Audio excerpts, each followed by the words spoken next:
I got home 2 hours early, heard a thud that didn't belong in a house like mine, and a little girl cried out from the living room like someone had just pulled the floor out from under her.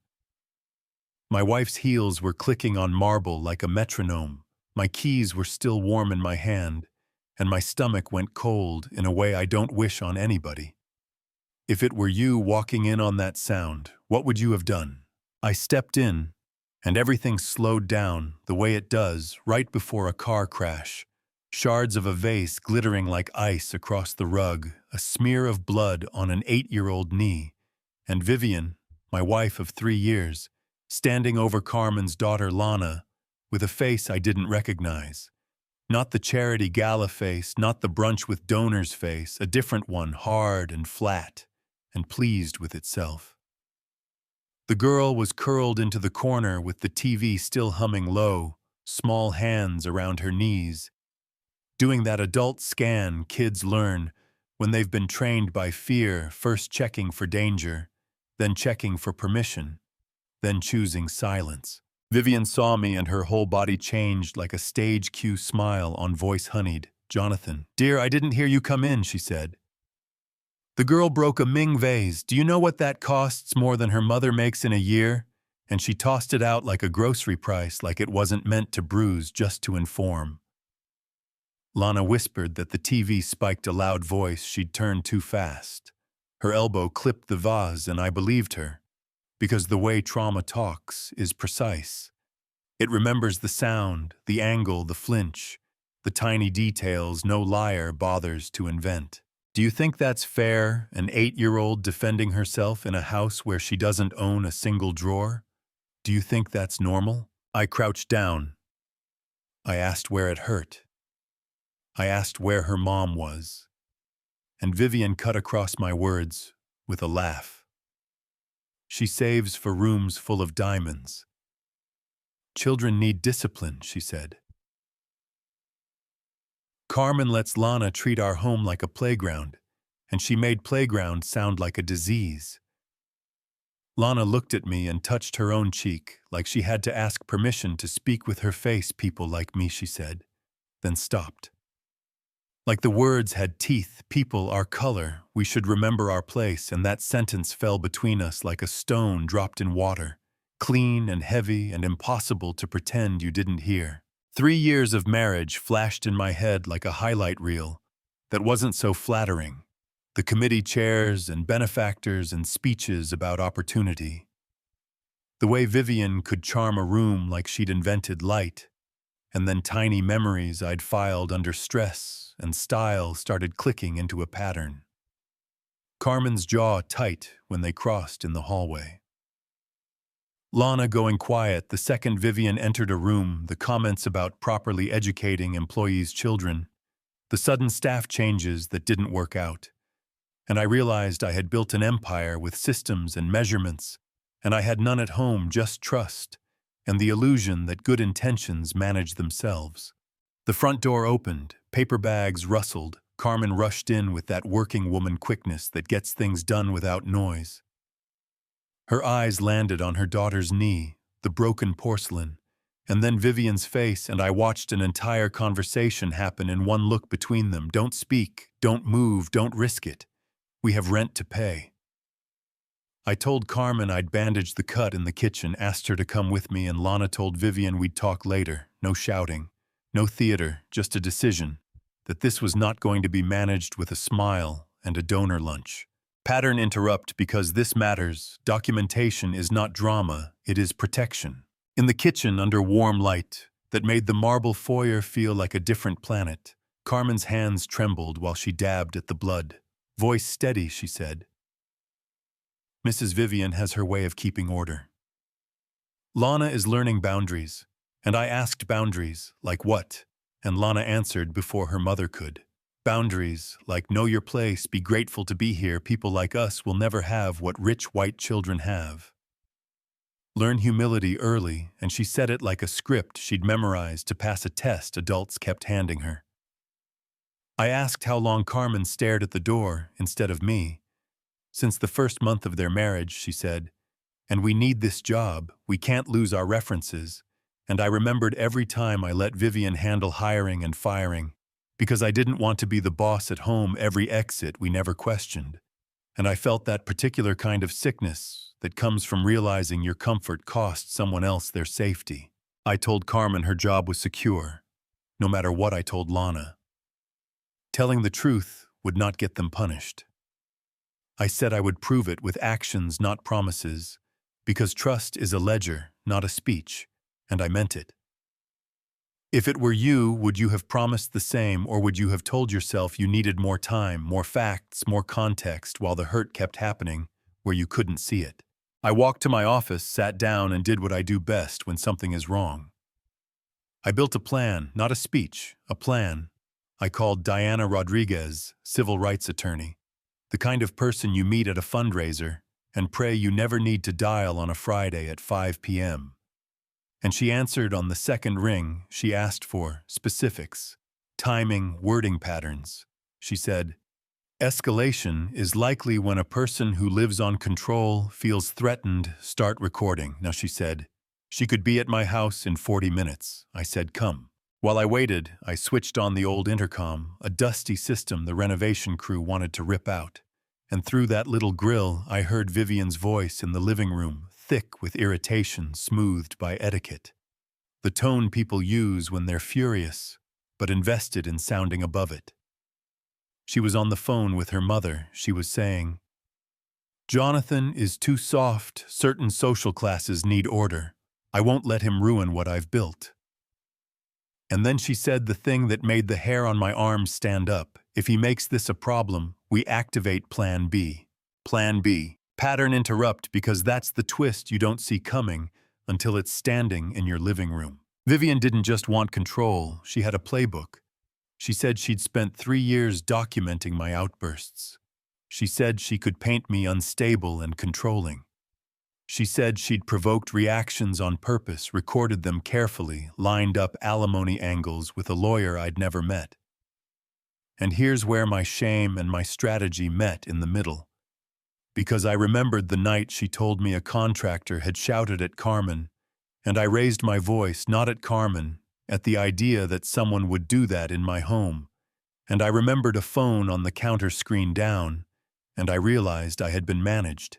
Yeah, that happened. Diana arrived with 2 investigators and a small hard case full of devices I'd only seen in shows. She didn't waste time, wired the intercom output to a recorder, checked levels, positioned one investigator near the hallway to capture Vivian's voice cleanly, the other to document the scene, the cut, the shards, the layout, not for drama, for accuracy. We listened as Vivian laid it out to her mother, like the weather forecast.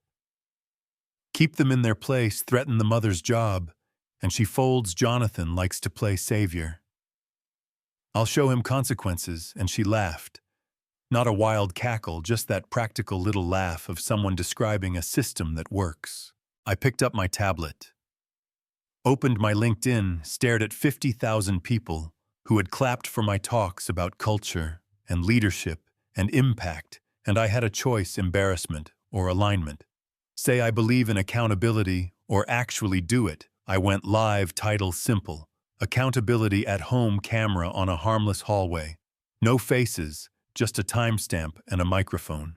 Every disclaimer Diana asked me to read out loud, and still my hands shook, not from fear, exactly, from the adrenaline you get when you finally stop outsourcing your conscience to your schedule. Stick around, because what happened next will blow your mind. Viewers trickled in, then flowed a few hundred, a few thousand comments sliding up the side of the screen. Shock, anger, disbelief, a couple names I knew. Old colleagues, a board chair, people asking, "Is this real?"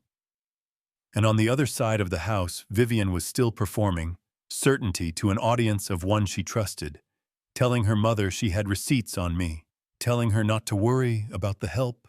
Kids like that are easy to control, make them fear poverty, and they won't talk. And every word landed in the recorder and on the stream, clean as glass. I walked into the living room holding the tablet like a mirror, not to trap her, to make her see herself. "You've got an audience," I said. 3,000 people just heard how you manage our home. And I said it without heat, because her words were doing the work just fine. Her phone slipped from her hand and cracked against the floor, her mother's voice still bleeding from the tiny speaker. "Vivian, what are you doing?" And Diana stepped forward with measured calm and read a formal notice of investigation into psychological abuse, intimidation on the basis of race and conspiracy to commit matrimonial fraud. Context. "You're twisting me," Vivian said. "Your husband is humiliating me over employees." And there it was, the word that makes it easy to not see the people in front of you. Employees category first, human second. Carmen walked in then with Lana, and I'm glad she did not to witness a takedown, to witness sunlight, to see that secrets don't have to be the price of survival. Lana looked at Vivian, chin steady, and said, "Bullies are strong when no one is watching. Mr. Jonathan taught me that today, and it wasn't dramatic. It was simple and true, and it closed a circle that had been left open for 3 years." The viewer count ticked past 7,000. My phone buzzed like a hive. Hamilton Charitable Foundation suspended. Vivian's volunteer privileges, the country club revoked her membership, 2 other boards, pulled her name from event programs, friends texted, "We saw, we believe we're with you." And my head of HR sent me a draft of domestic worker protections we'd been tinkering with for months. Policies that suddenly felt urgent and personal. And listen, I know the taste of public consequences can be sweet, but consequences without repair are just theater, and I was done with theater. I turned off the stream and apologized to Carmen, not because apology fixes the damage, because being seen matters, because for 3 years she had trained herself to make her edges round, so they wouldn't catch on anyone important. And she cried a quiet cry that sounded like someone finally letting air back into a room. And Lana asked me a question kids should never have to ask a grown man, "Mr. Jonathan, can we trust you really?" And I said yes, but I know trust isn't a word, it's a ledger. So we started writing therapy for both of them, paid in full school, covered a scholarship fund through the Foundation for Domestic Workers' Children, written job security with third-party oversight, so no one in my house ever has to barter their dignity for a paycheck again. If it were you, would you have stopped at exposure, or would you have stepped into repair policy? The boring, strong things that quietly change lives. I wish I could tell you, it ended that night in a clean line. People like clean lines, divorce papers on the table, a suitcase rolling down the drive fade to black. But real life moves like paperwork and testimony, and meetings in rooms that smell like legal pads. Here's what happened instead. Vivian's lawyer called and asked for time. Diana said we would be in touch. We set boundaries for contact pending investigation and arranged temporary housing for Carmen and Lana because the house felt poisoned. And I stood in the hallway and felt something like a bridge under my feet that wasn't there a minute ago. The materials for it had been in my life all along. I just hadn't picked them up.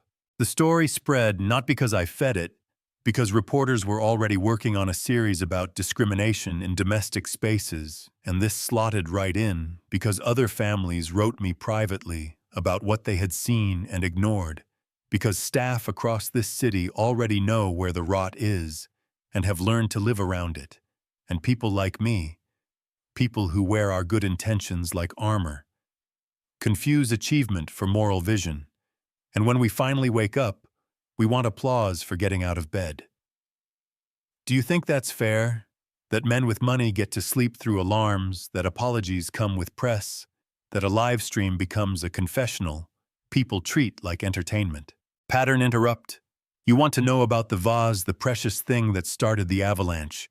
So here it is. It wasn't a Ming. It was an expensive reproduction, insured and replaceable, a nothing next to a child's sense of safety, and it held power only because we all agreed that objects matter and some people don't. An old story with a nice frame, and the only way I know to fight a story like that is to tell a better one loudly with receipts and put the people who got hurt at the center when the credits roll.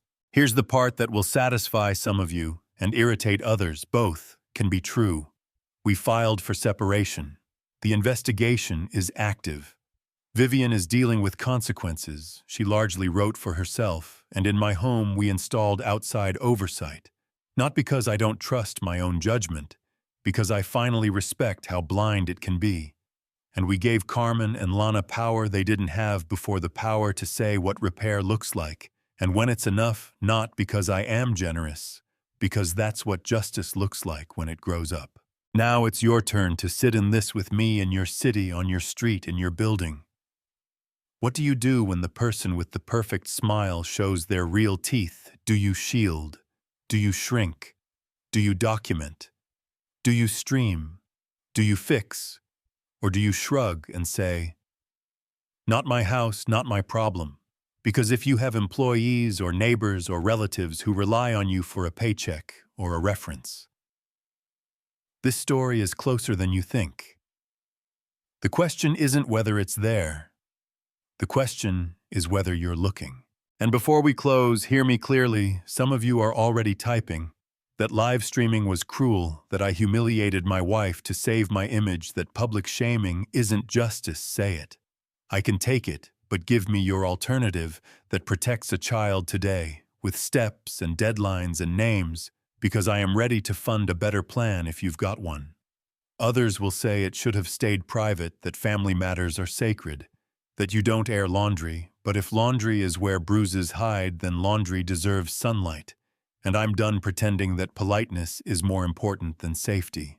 I'll end where I started, with a little girl who touched her own cheek before she spoke, with a mother who taught herself smallness to keep the lights on, with a man who mistook comfort for virtue until a thud on marble shook the story out of him, and with an invitation that isn't comfortable but is very simple. If it were you, what would you have done? And now that it's you listening, what will you do next? Drop your truth in the comments. Argue with me. Tell me where I went too far or not far enough. Tell me if you've seen something like this and stayed quiet or spoken up, and what it cost you. I want the messy, real answers, not the polished ones, because that's how we learn. That's how we push. That's how we build stronger rooms. If this hit you, share it with one person who needs to hear it. Subscribe for more stories where masks fall and receipts speak, and tell me where you're watching from and the exact moment your stomach flipped, because the conversation doesn't end here, it starts here, and I'm not going to sleep through the alarm again.